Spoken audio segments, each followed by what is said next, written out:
রামশোকহরাভীষ্ট মধুমাস সমুদ্ভব পিবামি শোকসন্তপ্ত মাম শোকং সদা কুরু।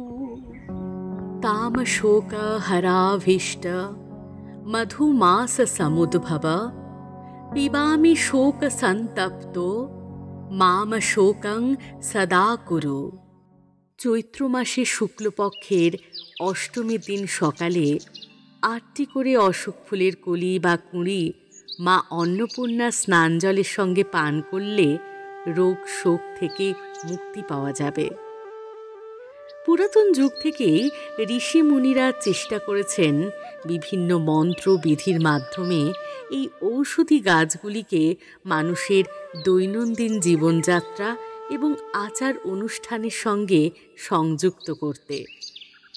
বিভিন্ন পৌরাণিক গল্প ও ধর্মীয় আচার অনুষ্ঠানগুলির উদ্দেশ্য একটাই, ধর্মের সাথে এদের যুক্ত করে আগামী প্রজন্মকে তাদের সংরক্ষণের ভার সঁপে দেওয়া।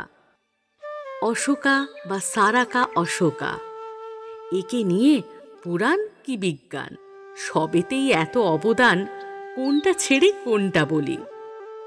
বহু পুরনো হিন্দু মন্দির এবং বৌদ্ধ স্তূপের বাইরে ঠিক ঢোকার গেটের সামনে অশোক গাছের ডালা ধরে তার পাদদেশে দাঁড়িয়ে থাকা একটি মেয়ের মূর্তি পাওয়া গেছে।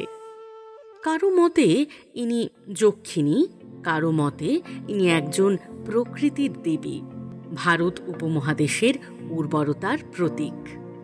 বৈজ্ঞানিক কারণ অনুসন্ধান করলে দেখা যায় অশোক গাছের ছাল মাসিক চক্র বা মেনস্ট্রুয়াল সাইকেলের বিভিন্ন ধরনের সমস্যা, যেমন অতিরিক্ত রক্তক্ষরণ, তলপেটের ব্যথা নিরাময়ে সাহায্য করে। আবার হিন্দু ধর্মের আরেকজন দেবতা কামদেবীর বাণ বা তীরগুলি যে 5টি সুগন্ধি ফুল দ্বারা সজ্জিত, তার মধ্যে একটি ফুল হল অশোক ফুল, বাকি আর 4টি হল শ্বেতপদ্ম, আম ফুল, জুঁই ফুল এবং নীলপদ্ম।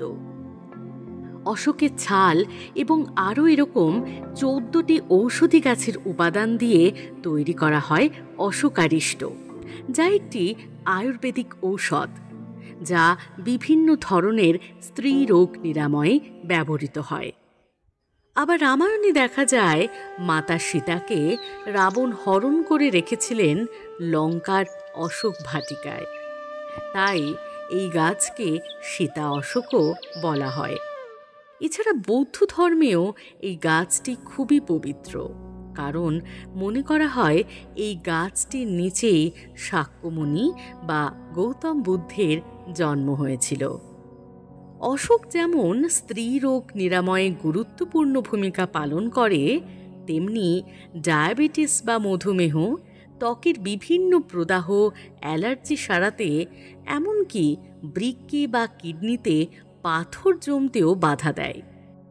এর মধ্যে রক্ত পরিশোধনের ক্ষমতা আছে। অশোক গাছ থেকে তৈরি করা হয় কার্ডিয়াক টনিক, যা হৃৎপিণ্ডজনিত নানা সমস্যার নিরাময় করে।